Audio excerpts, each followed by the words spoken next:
hair types.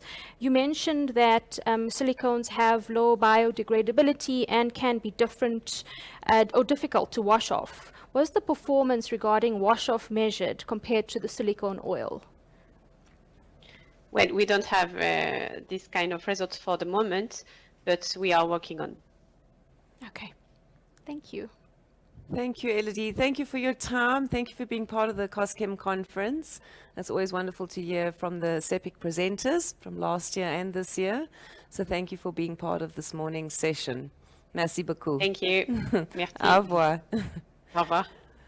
So moving on to our next session, next presenter is, I hope I'm getting the name right, Aretondayo Ari. Yes. Can I call you Ari? So lovely to meet you. And we get especially excited when we have, well, you're a student, but not a student. You're working, but you're still pursuing your master's degree in chemistry at the University of Pretoria.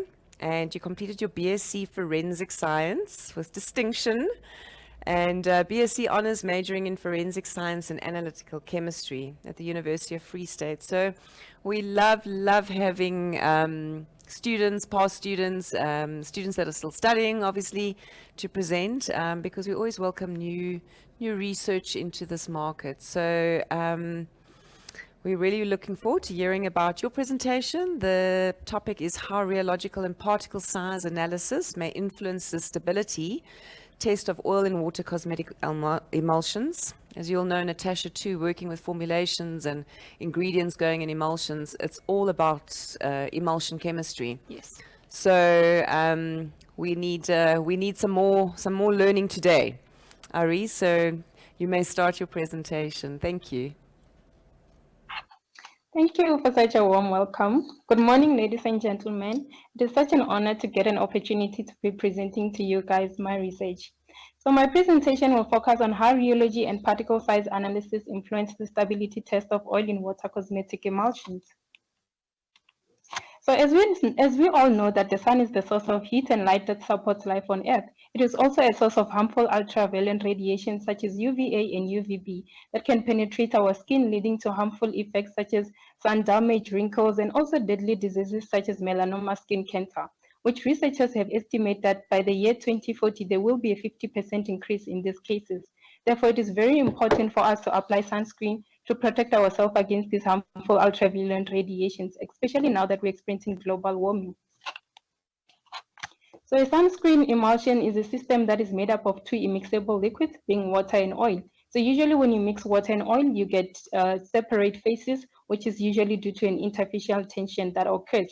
So in order for us to produce a more homogeneous sample, we require a third component known as an emulsifier. An emulsifier consists of an hydrophobic tail, which will immerse itself into the oil phase, as well as a hydrophilic head, which will immerse itself into the water phase, and thereby enabling us to get a homogeneous mixture. So it is very important for us to look at the concentrations as well as the type of emulsions. So other properties that are associated with emulsifiers is whereby it coats the newly formed droplets so that it avoids aggregation of the samples so that the samples do not separate out. It also increases the viscosity of your continuous phase, which is associated with stability of your sample. So manufacturers or formulators are required to subject their samples to stability tests before they can release them into the market. However, the current methods that are being used in industries usually require about 3 to 6 months, which can be a very long and a costly step. Therefore, the aim of my research is to introduce or develop alternative, faster analytical techniques that will assist in predicting stability of sunscreen emulsions at an early stage of production, and this will then assist our formulators to release more samples at an early stage. The objectives that are involved are to determine if rheological characterization as well as particle size characterization, and we'll also look at the accelerated stability. Then lastly, we'll then make a comparison between the alternative analytical techniques as well as the accelerated stability results and see if we get compatible results. So before we even get to the different methods that are used to predicting the shelf life, it is important for us to have a background knowledge on the mechanisms as well as the processes that result in instability of emulsions. So firstly, we'll focus on what is known as flocculation. So flocculation is a result of van der Waals forces being greater than the repulsive forces. So usually the dispersed oil droplets will be attracted towards each other, forming aggregates. So when these aggregates formed, they're usually subjected to gravitational acceleration. So usually what happens is that either your aggregates will be more dense or less dense. So if they are less dense, then they will move to the top, forming what is known as creaming, or if they are more dense, then they will move at the bottom, forming what is known as sedimentation, which eventually leads to a separation. We also have what is known as coalescence. In terms of coalescence, your particle size will be attracted to each other, merging, and then even forming much more bigger particles, which also form a separation. And lastly, we have what is known as Ostwald ripening, which is also known as deproportioning. So in terms of these particles, this is whereby you have a polydispersed sample, which have bigger particles as well as smaller particles. So the difference in the solubilities of these particles is what results in instability. So you'll see that mostly smaller particles will be more soluble compared to the bigger particles. So they will eventually disappear, or they will be dispersed into the bigger particles and even forming much more bigger particles that results in separation. So firstly, we will look at the accelerated stability test, which is the method that is usually used in industries to predict stability of emulsions.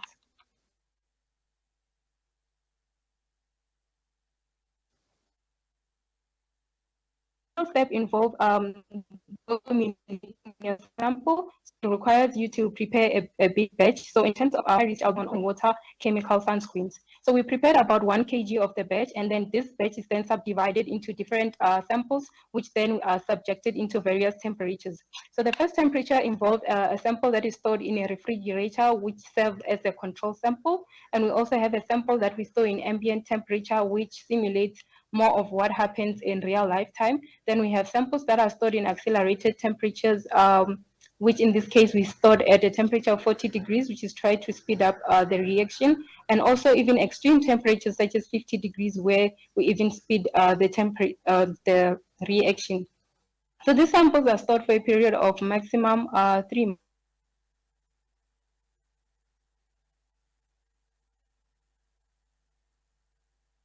months. Whereby we monitor certain properties. The properties that we monitored were organoleptic properties, whereby we look at the appearance of our sample, we look at if there's any possible changes in the color, if we check as if there's any changes in the smell of your sample. And also the other important parameter that we look at is the pH. So the pH gives us an indication of if there's any particular chemical reaction that is taking place, since in terms of sunscreens, you're usually expected to have a pH value that is more or less the pH of your skin. Therefore, if it starts becoming more acidic or if it becomes more alkaline, it shows you that there is a certain skin irritation that can take place. And we also focus on viscosity. So viscosity was monitored by using a Brookfield, which usually gives you a single point viscosity. So in terms of viscosity, if you start seeing a much bigger change in your viscosity, it tells you that there is a possibility of your sample separating out. It also assists us to monitor if a sample will be able to perform its functions. For example, in terms of sunscreens, a higher viscosity is associated with a sample that will be able to protect your skin even at higher conditions. So the following are the formulations that we worked with. So I have 3 different batches of samples that we prepared. We have sample A, B, and C. So all the samples have the same composition, and the important thing to notice in this case is the concentration of emulsifiers that are highlighted in green. So we had a primary as well as a secondary emulsifier. So in terms of the initial batch, we prepared concentration of emulsifier, the scale evaluated cream, and lastly we had a high concentration of emulsifier. So the aim of preparing different samples with different concentration was to try and see if we can get both stable as well as unstable samples and see if the different methodologies will be able to differentiate between these samples. So in terms of our results, we're going to start by focusing on sample A, which had a low concentration of emulsifier. So when we look at a sample that was on its initial week, we noticed that it was a pale yellow sample. However, the viscosity was very low, meaning that the sample was behaving more of a lotion and not necessarily a cream. And then when we start monitoring the organoleptic properties, we notice how on the second week, the sample stored at 5 degrees was starting to show oil droplets. However, these oil droplets were not necessarily visible when you look at a sample at rest, but you could see that there were oil droplets once you start picking up a sample, which is something that a customer can perceive when they try to apply the sample on their skin. And then on the seeing a much more physical separation on a sample that was stored at 5 degrees as well as a sample stored at 50 degrees. So in terms of our pH, we did not see any chemical reaction taking place since the pH did not show any significant change, as well as the viscosity much of a will be unstable based on its organoleptic properties. So then we focus on the second sample where we increase the emulsifier concentration to medium. In this case, we noticed that the viscosity started increasing, whereby our sample was starting to behave more like a cream and not necessarily a lotion. And then on the samples, we started monitoring the organoleptic properties. Around the second week, the sample that was stored at 5 degrees as well as the sample that was stored at 25 degrees started having oil droplets at the top, whilst the sample stored at 50 degrees had very tiny oil droplets, which were starting to show the beginning of a separation. But then in terms of our pH and viscosity as well, we did not see much of a significant change. So this sample was also ruled out to be unstable based on its organoleptic properties. Then lastly, we focus on a sample that had a high concentration of emulsifier. So as you can see, we also had a slight increase in our viscosity. In terms of our organoleptic properties, in the entire 3 weeks, we did not notice any physical change on the sample. Then in terms of our pH as well, we hardly see a significant change. And when we look at our viscosities, we notice that most of the samples had a very insignificant change. But then approaching the last month, 40 degrees as well as 50 degrees had a slight increase, but then this was still within about 30% change, which is something that is not perceivable. So meaning that this sample was then regarded to be the stable sample. So we then move on to analytical techniques, which are methodologies that can assist us predict stability in a matter of just a day or just few days. So we then now want to see if we'll be able to get corresponding results to what we had in accelerated stability test. So in these methodologies, I'll be focusing on 2 types of methods. The first one being rheology, which is described as a flow and deformation behavior of a sample when a sample is subjected to an external force. So how this method works, it consists of a 2-plate model theory, whereby you have a stationary plate as well as a movable plate. So we then subject your sample in between these 2 plates. It requires a very small amount of sample, usually approximately 2 grams. And then when you then subject a certain strain, then you can see how your sample respond to this particular force. So since we already know the area as well as the height in between this plates, we're able to get certain properties known as a shear stress as well as a shear rate that assist us to now characterize our sample rheologically. So these tests are subdivided into 2. We have a rotational as well as oscillatory test, with rotational focusing more on the flow behavior of a sample and oscillatory focusing more on the deformation behavior. Then the second test that I will be focusing on is the particle size distribution, which assists us to predict the quality of our final sample. In this case, we use a particle size analyzer, which uses a method known as a laser diffraction technique. So in this method, what happens is you disperse your sample into a liquid, then you pass your suspended sample in front of a beam of light. So this sample will then now diffract light. So depending on the particle size, the larger particle size usually diffract light at smaller angles, whereas the smaller particles will diffract at larger angles. Therefore, the intensity of the diffracted light will then be monitored by the detectors, whereby we apply a certain mathematical model that allows us to correspond the intensity of the diffracted light with the particle size.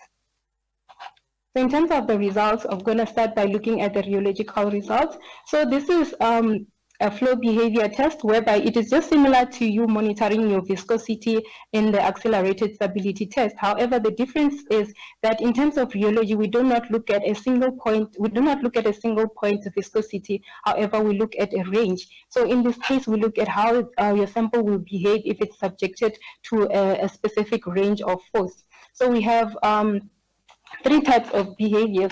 So these behaviors are actually enable us to simulate what happened in the processes in industries. For example, you want to see if your sample will be able to flow out of your packaging, if your sample will be pumpable, or if you'll be able to properly spread your sample on your skin. Therefore, 3 types of behaviors that are involved is the Newtonian. So the Newtonian is whereby your viscosity does not change with the applied stress. So for example, this will be, for example, like water. If you apply a certain force on water, it does not matter how much force you apply, it will not change the way it flows. Then secondly, we have a shear thinning behavior, which is more similarly what we want to expect in terms of our sunscreens, because this is characterized by a decrease of viscosity with an increase in strain, meaning that you want to be able to you want to be able to spray your sample, meaning that you want to decrease the viscosity as you pour out your sample. You want to be able to easily spread a sample on your skin, meaning that the intermolecular forces will break down, allowing you to have a lower viscosity, so you'll be able to apply your sample. Then lastly, you have shear thickening behavior, whereby your viscosity will increase with the increase in shear strain.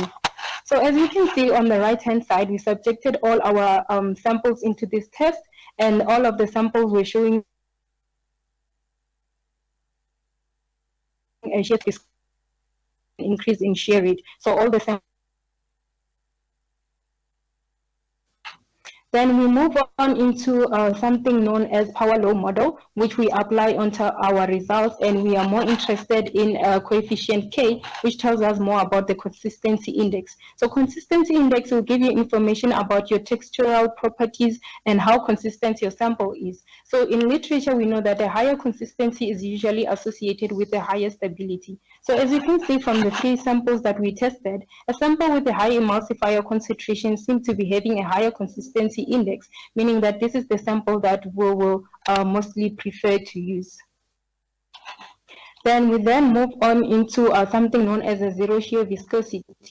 So in literature, it is specified that viscometers usually test the flow behavior in a certain shear rate. So they're only limited to checking the viscosity in this rate. However, in rheology, you're able to even push the instrument much lower to test in much lower shear rates, and much lower shear rates are what is associated with your sample at and what is associated with the stability of your sample at rest, meaning that this is something that we are more interested in trying to find out the shelf life of our sample.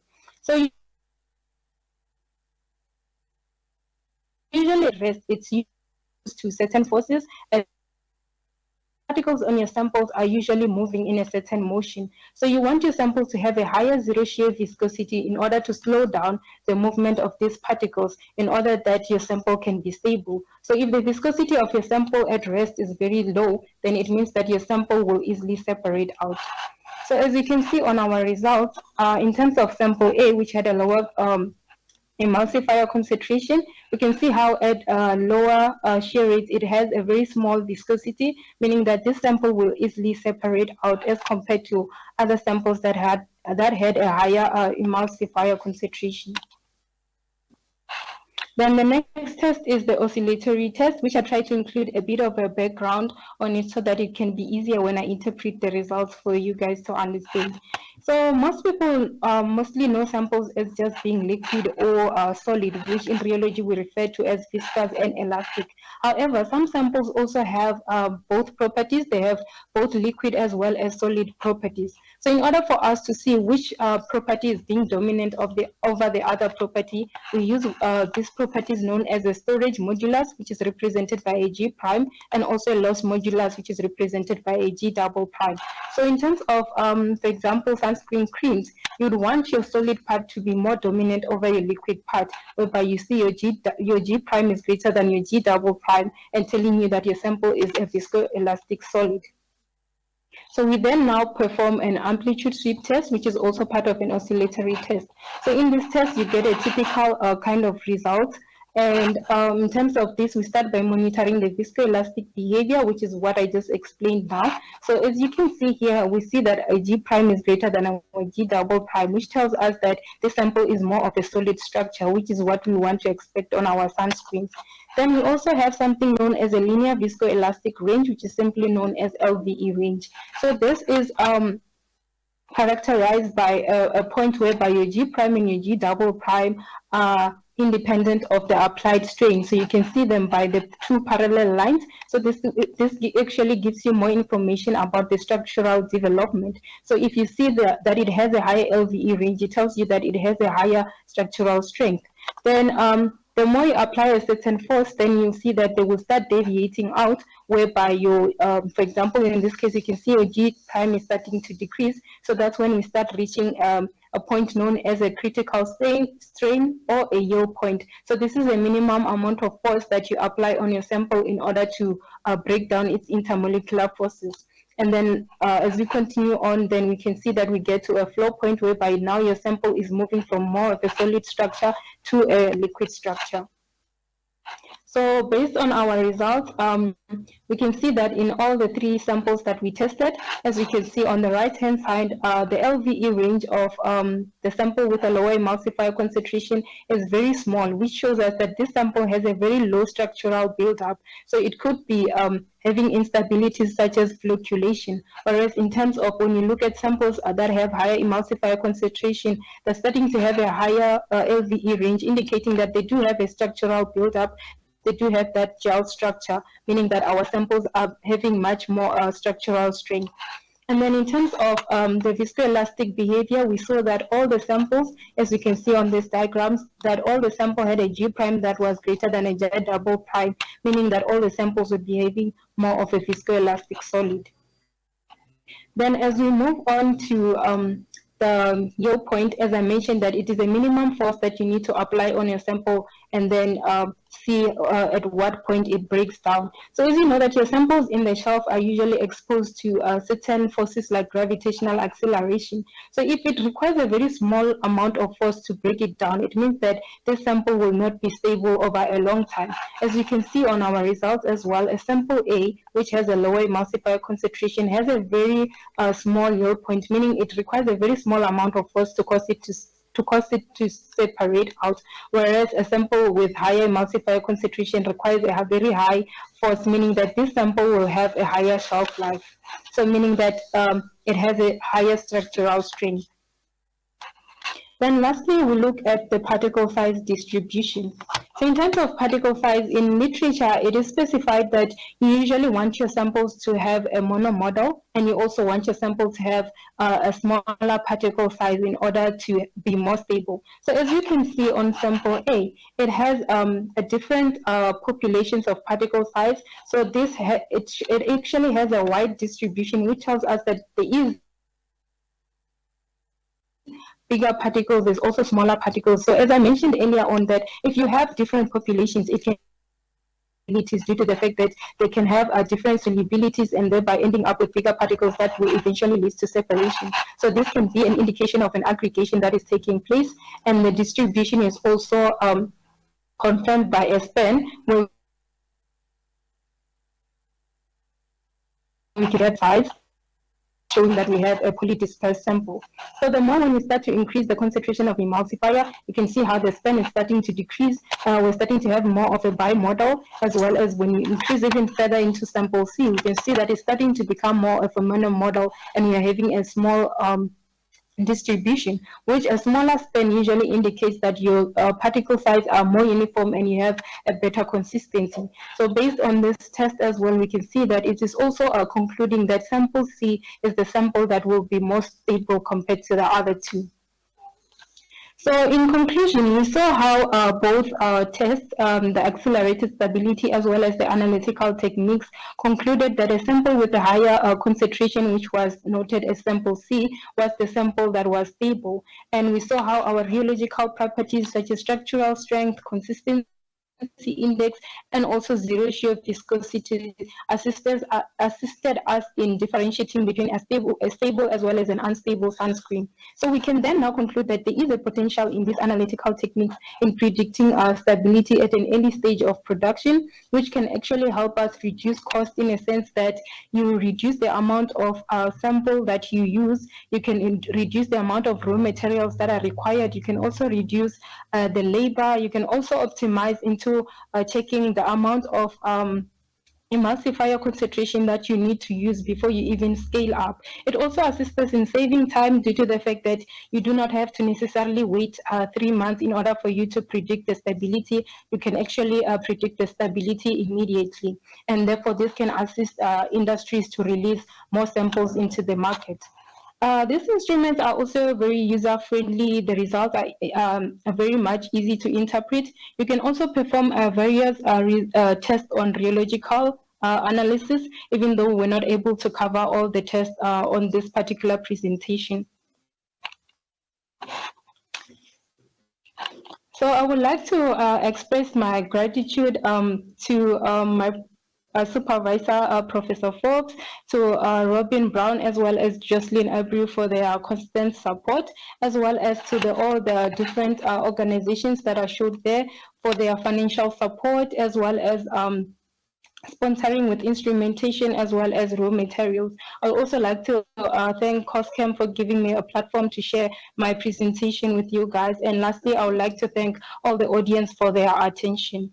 Thank you very much. Do you guys have any questions? Ari, thank you for your presentation. It was so lovely, and we're so proud. We're so proud that you have such a professional presentation, your pictures, your graphs, and we really believe that you can shorten the whole stability testing and getting products quicker to market. You spoke so quickly and so fluently. Natasha and I put our thinking caps on to watch all your presentation. But then we do have some questions for you. So stay online. We have some. Ari, firstly, I'd like to just comment that the research that you've done is quite relevant. I think the research that you have done enables manufacturers to take their product to market quicker, and this is needed to promote healthy competition within the market. So quite relevant, and thank you for the work that you put into this research. We have 3 questions from the chat. The first one is, why was the testing conditions of 45 degrees Celsius and a 75% RH also not evaluated? 50 degrees C is normally only used to exact break stage.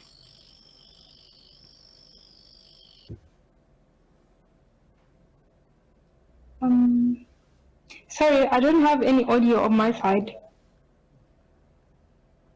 Okay, can you hear me now, Ari? Can you hear me, Ari? Can you hear me? I can hear you now. So you can hear me. So maybe Okay, do you want to maybe pose the question? I'm going to ask you the question. Gotta put my glasses on, just a minute, please. All right, yeah. So why was 45 degrees Celsius with a 75% RH also not evaluated? 50 degrees Celsius is normally only used to exact break stage. Did you hear that? Yes, can you hear me? Yeah, perfectly, yeah. All right. So usually, sorry, I'm actually getting an echo. I can actually hear myself. But it's fine, we can still hear you, so you can talk. We can still hear you. Okay. So on our case, what we did is we used, as you said, that 50 degrees is usually like a preliminary test. So they usually use that just to check on the initial weeks. So they usually use it to check on the first 24 hours, just to have an indication to see if a sample will be unstable. But then it does not necessarily mean that in the long run, if 50 degrees separates out, then it will specify your shelf life. And then in terms of us not using 45 degrees, we actually use more of temperatures that are experienced in South Africa. So usually 40 degrees is usually like the highest temperature that we experience, which is why we use 40 degrees and not 45 degrees. Okay, perfect. That's a good answer. Thank you. Next question is, how were these specific emulsifiers chosen?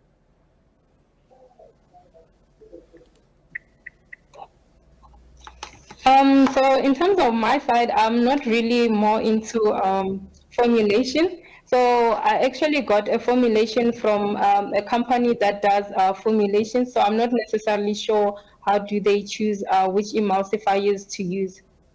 Okay, perfect. Good answer. Next question. What procedure, as used to manufacture the sunscreen, example homogenizer, was shear rates evaluated? This will have an impact on the particle size and stability profile. All right. So on my case, since I know that when you use a homogenizer, so the time also affects your particle sizes. So what I did is I tried to make sure that I used the same shear rates in all the samples, so that they're all behaving in the same way, in order for us to be able to check if the concentration of emulsifiers is affecting the particle size as well. Okay, perfect. Thank you for your answers. Ari, thank you for your time today. Thank you for your presentation. We really welcome all the students' presentations, and you presented very well. Thank you. Very professional, and we could follow you quite easily with all your technical graphs and pictures. So thank you for that. And we hope to Thank see you you. at the conference in the future. Thank you. All right. Bye. Thank you. So moving on to our last presenter for this morning's session is all the way from Italy. So when I'm thinking Italy, I'm thinking, and I hear the name Dr. Luigi, I'm thinking pasta and limoncello. Yeah. So I know it's so unscientific at a scientific conference. So I'm going to hand over to my co-host Natasha, who is going to introduce Dr. Luigi, all the way from Italy. Thanks, Bev. Dr. Luigi, I'd like to welcome you to our conference this morning. I know that you're a long-standing colleague and friend of COSCHEM, so welcome once again. Just a brief background on Dr. Luigi. He received his university degree in industrial chemistry at the University of Milan, and has worked at several national and multinational cosmetic industries as the R&D manager. In 1976, he took charge of Intercos as technical director, and in 1980, he joined Givaudan as an account executive.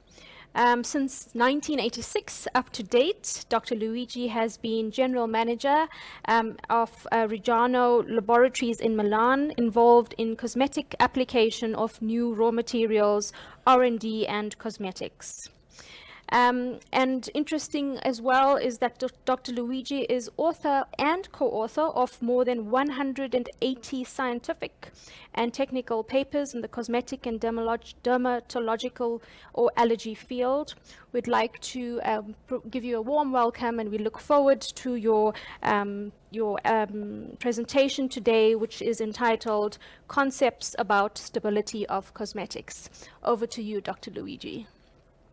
Okay, thank you for the kind presentation. Okay, I will talk about a new concept or different concepts about stability of cosmetics. Next, please. You know perfectly that we are, as times go by, continually submitted to fights with the environment, and always we try to reach a difficult equilibrium. Next, please. But not only humans, also all materials on Earth's surface are subject to the impact of several sources of energy. Next one. What means aggression? Means that a certain amount of energy received by material is capable to increase the entropy of any organized system, and finally, probably to destroy its structure. Next one.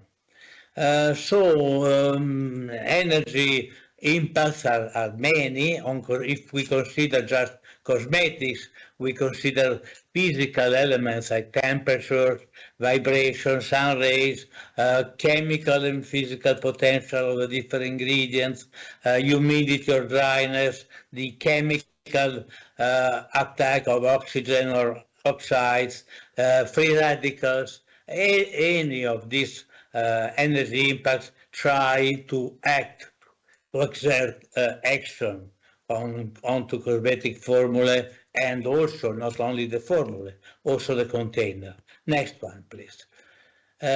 So instability is related to many physical drivers like partition and diffusion, like water or solvent evaporation, like ionic forces, like saturation of solution, formation of eutectic blends, osmotic pressure, and swelling solvation spheres. Next one.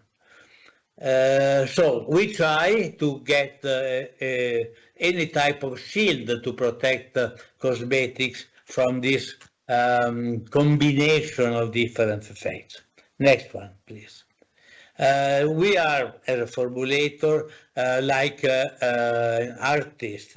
Any artist is happy about his creation and wants to preserve as long as possible the matter that generated it. Next.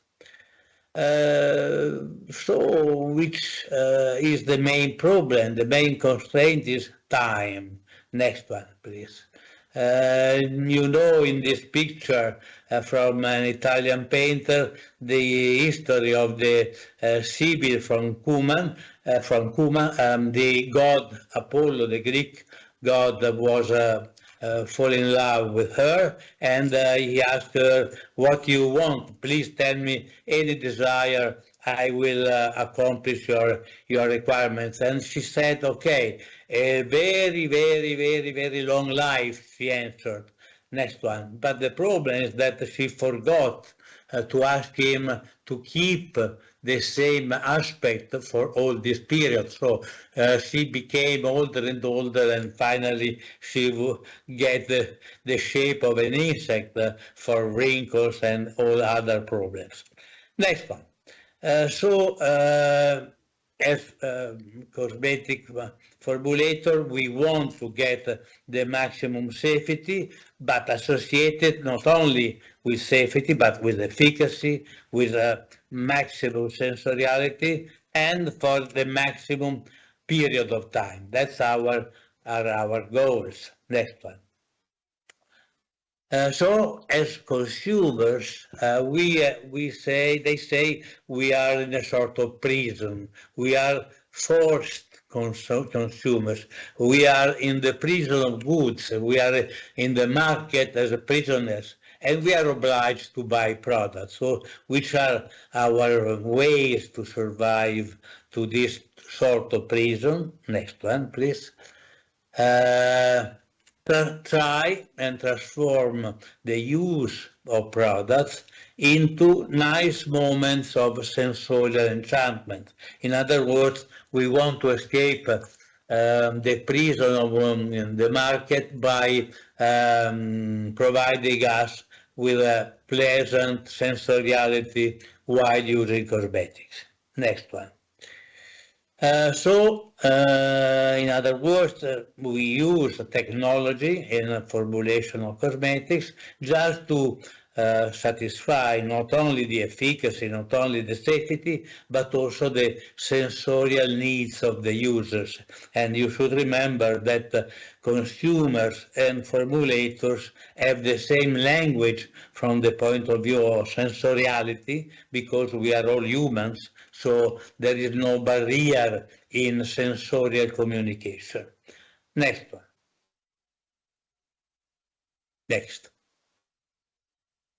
So, considering all these elements, we should remember that cosmetics, as blend of many, many ingredients, continuously create problems of safety, of production, and packaging. So it's a very problematic issue to formulate cosmetics. Next one. one of the key elements of this problematic affair is stability. We have always problems considering all the shelf life of our products. As long as they are in the shelf, they are a continuous type of problem.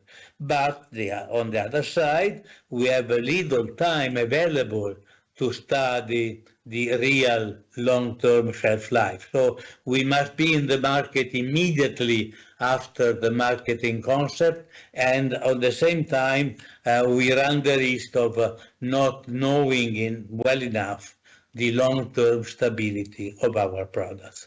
Next. And well, just to escape this problem, we create this technology which is called forced aging. In other words, we increase the temperature of the product different from the ambient temperature, and imagine that this is a nice tool for predicting the cosmetic stability. Next one. But we should consider that the relationship between stability and temperature is usually related to the Arrhenius equation. But the question is this equation predictive enough for cosmetics? You know, the Arrhenius equation relate stability to temperature. Next one. Next. So we should consider that temperature quite different from normal, from ambient temperature. Often this creates changes that will never take place at normal temperature. So what happens at high temperature is not really predictive of what happens at room temperature. For one key reason, that emulsions are not molecules. So the Arrhenius equation relates to molecules, not to combination of molecules like cosmetics. Next one. So an interesting study a couple of years ago saying that the measurement we carry out for predicting stability and safety of cosmetics is quite misleading. Why? Because we imagine that any reaction displays a first order rate of kinetics with respect to temperature. So imagining that at each 10 degrees of increase in temperature, the rate of reaction is doubled. So this is the assumption. Next one. But these students in the university, they studied many different formulations, different type of emulsifier, different type of mechanical energy, different type of oils, and they understood that there was some strange results. So they compared same formula stored for 16 weeks at accelerated, so-called accelerated conditions, so high temperature, compared to the same sample just kept in normal condition at ambient temperature for a longer period, for 96 weeks. Well, so the study is very important, and they found that 4 over 5 measurements of the usual parameters we test for stability, that the assumption drawn from the elevated temperature testing were or inaccurate or imprecise for the prediction of long-term stability. So I repeat, 4 over 5. Only pH seems well predicted by this high temperature testing, but viscosity, appearance, color were not predicted by the high temperature testing. So this is quite astonishing result. Next one. So usually we use the temperature testing as a like a apotropaic system, like a must be done item, but it's not really so true. Next one. We have to consider that stability should be considered at the very beginning of the formula project. We have not really the time to check the stability in depth before launching the product. So we have to create a stability strategy from the very beginning of the formulation. Next one, please.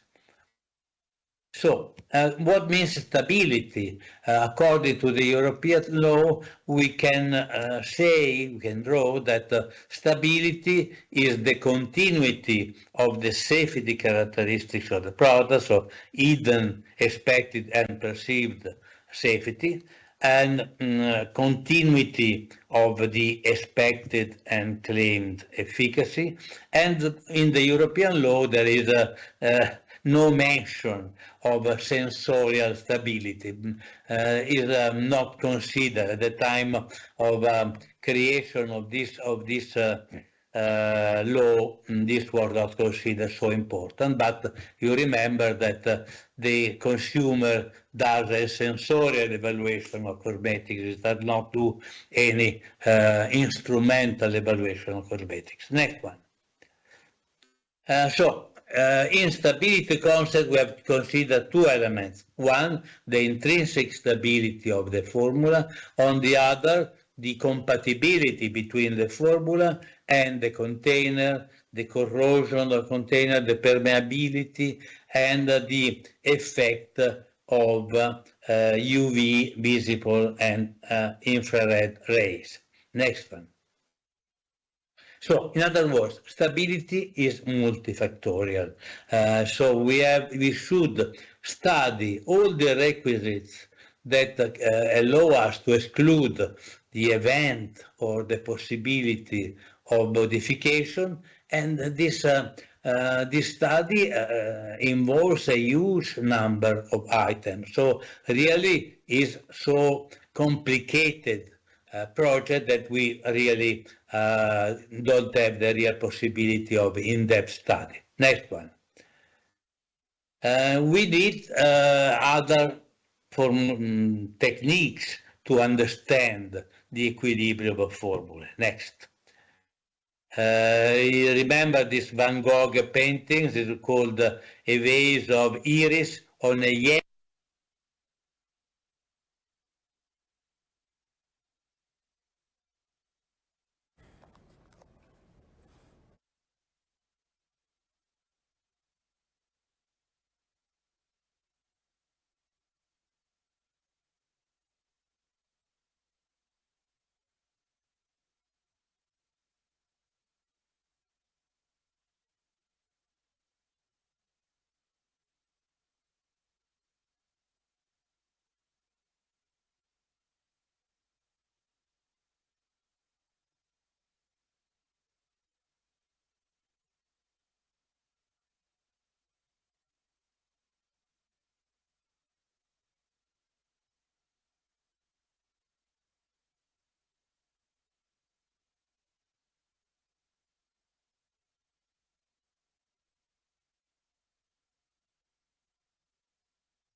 Sorry all, we're having a technical glitch. Dr. Luigi, can you hear us? Because we can't hear you, so we're trying to sort it out.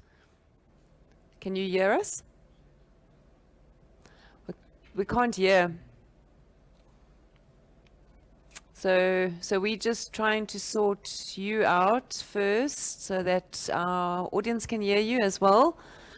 And then we're going to tell you which slide to go back to. It was the slide with the vase and the flowers, because we lost you. So we're just going to chat amongst ourselves, Natasha. Yes.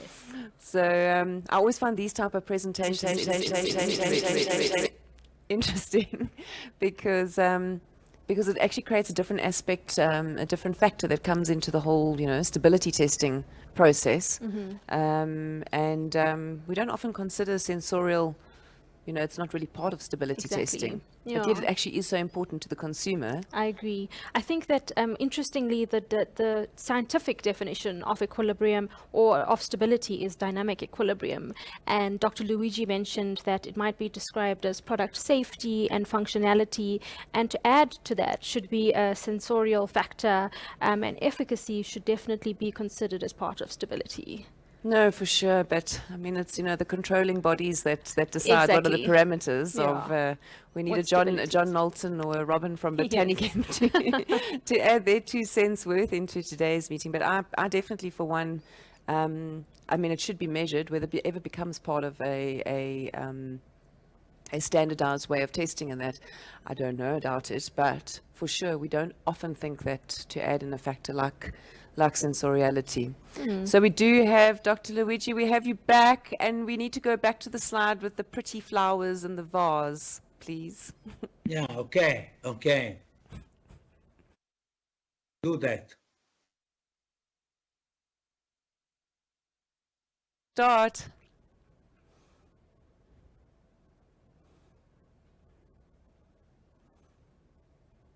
Dr. Luigi? Can you hear us? Yeah, I'm here. Yeah, okay, you hear? We hear too, so now you can start. Thank you. Yeah. Okay. The vase of flower was Van Gogh paintings described as a bunch of flowers on a yellow screen, but the yellow became white with the time. So even not only cosmetics, but also paintings have stability problems. Next one. So another problem in stability consideration is the concept of acceptable variation. What means acceptable variation? From the point of view of physical parameters, from the point of view of sensorial parameters, from the point of view of functionality parameters. That, as you can see, a multiple angle of views. Next one. So what meaning that not only the formulator is concerned about stability, but also marketing, quality assurance, the packaging supplier, technical director, the consumer, a lot of people so consider acceptability, and so acceptability, as I say, is in the mind of the beholders. Next one. So we have to consider that some variation can be easily acceptable, some other can be difficult to be accepted. Next one, please. So as we are obliged to sail into the ocean of stability, we need at the very beginning to establish a multicultural agreement with the marketing people, with the quality assurance people, and so all the people involved. So we have to imagine the worst possible scenario while we are trying to build the ideal stability picture of our product. Next one. So remember, for instance, even makeup, which are frequently stable products, next one, they can provide corrosion problems due to the oils that evaporate into the plastic material, so and get swelling of the cover. Next one. So In other words, if I am telling you that the instruments we are actually using are not properly, are not enough to forecast stability, we have, which is the suggestion I could propose. So my suggestion is the so-called asymmetric balance. Next one. Try to clarify the concept. So, for instance, evaporation is a problem that can modify dramatically the rheology of a formula. But if we don't run rheology studies on formulae created with different amount of water, of different amount of solvents, we cannot really understand what will happen to our formula in the long term. Next one.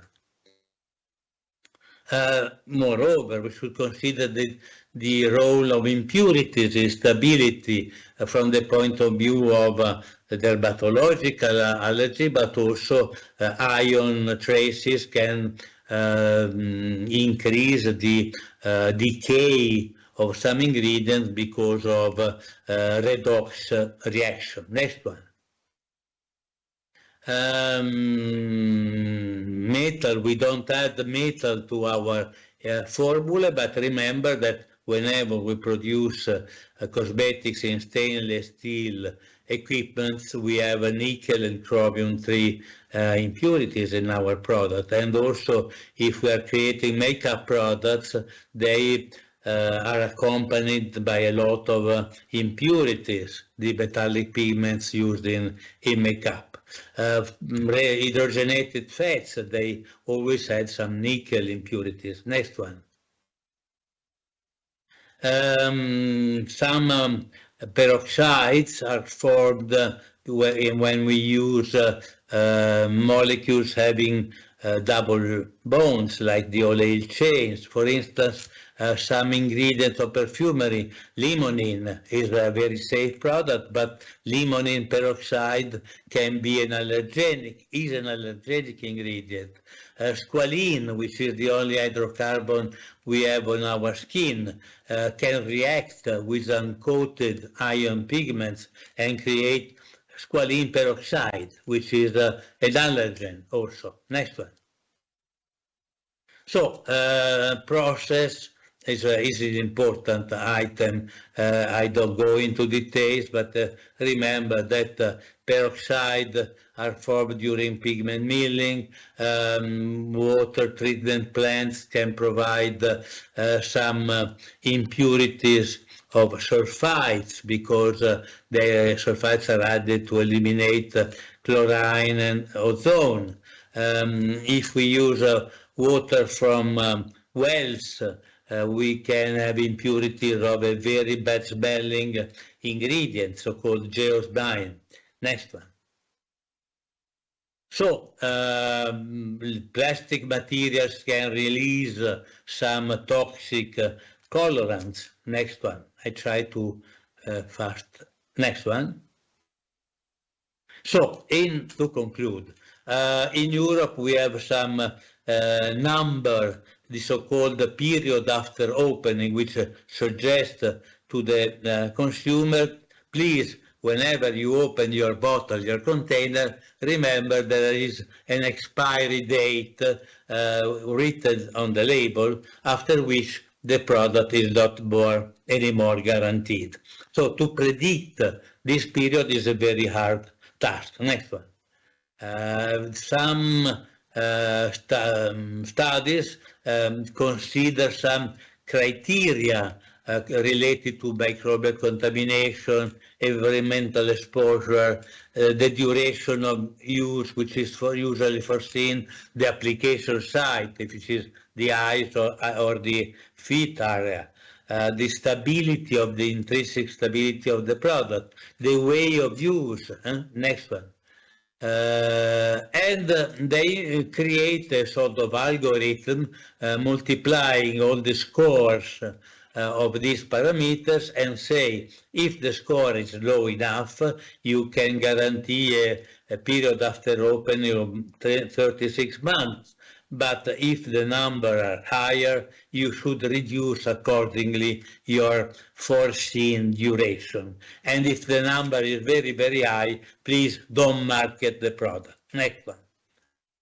So other studies involve the growing risk of instability related to the water content, to the presence of nutrients, to the presence of degradable ingredients or solvents, and if some studies have been carried out about the critical variance in the formula. So also in this case, an algorithm combines the scores and tell us if we are safe enough in the long term or not. Next one.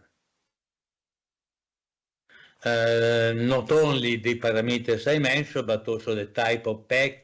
The jar is very dangerous, while an aerosol is not. The rinse off or leave on product have a different type of risk, and so on. So all considering all these parameters, one could make a picture of possible stability. Next one. Of course, sensor investigation is an important parameter to understand the stability, because, I repeat, sensorial aspects of our formula are very important for the market success of our combination of ingredients. Next one. So, just to conclude, the quality of a cosmetic is related to the pleasantness, to the hedonic level given by the product. This is a must. Consumers don't accept a product which is not pleasant enough during use. Next one.